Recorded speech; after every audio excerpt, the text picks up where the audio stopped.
first of all, don't underestimate the fact that the criticism, negativity towards China has been getting stronger. I mean, it's always been there. Look, it's not new. This goes back, a long time. It goes back to 1949. There's a whole history of being critical and demeaning of China on political grounds. You've always got to remember that people say, well, it's a communist country and so on.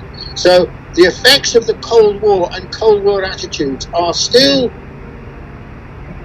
quite important, quite strong in Western societies. And this is regarded often as the big dividing line. It's a political dividing line between communist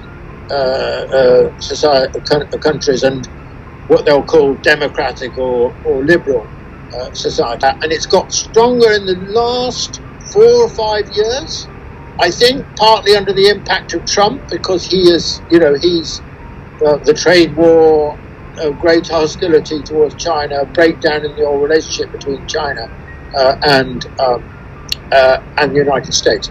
Another factor is, people are not sure really what to make of China. They're very critical of China on the one hand, but on the other hand, they're also aware of the rise of China, the growing importance of China, which around 10 years ago was treated in a relatively benign way, but now it's treated in a more malign way because they see the rise of China maybe undermining the position of the West, which they didn't really previously think like that, but now they do. So, I've heard it described as a form of, there's a form of kind of hegemonic angst, which is most clear in the United States, but I think is true here, where, this negativity, the negativity is often very crude and quite frankly, very ignorant, with no sense of where the world's going. I mean, the world is going towards the rise of China and the decline of the West. So what's the West going to do? Is it West going to find a way of relating to China,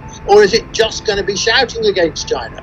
And I think in a way that there's a kind of an intellectual crisis in the West about China. Because they really are not sure how to handle it. And this is not surprising, because the West has been riding high for so long. China has not been part of their playbook. They haven't been able to think about China in these terms, and now they did. And if you think of it historically, it's all happened very quickly.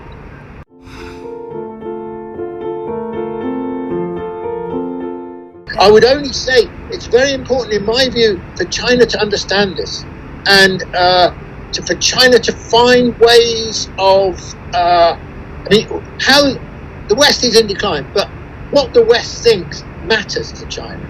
It is very important. So China has to find a way of relating to public opinion in the West, which is going to, as far as possible, bring as many people, as large a cross-section of people in the West along with it as possible. It matters what the West thinks to China. It's not the only question for China, but it is the important question.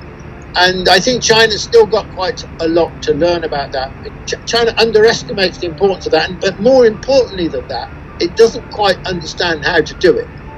That's not surprising. I mean, China is different. What works in China doesn't work usually in the West. What works in the West doesn't really work in China. But therefore, it's a learning process. I mean, China's becoming a very, very powerful country. It's going to become, in my view, the global leader. Therefore, it's got to be culturally very aware, much more knowing of how opinion in these countries works and how best, and value that as important to find way for forms of cooperation.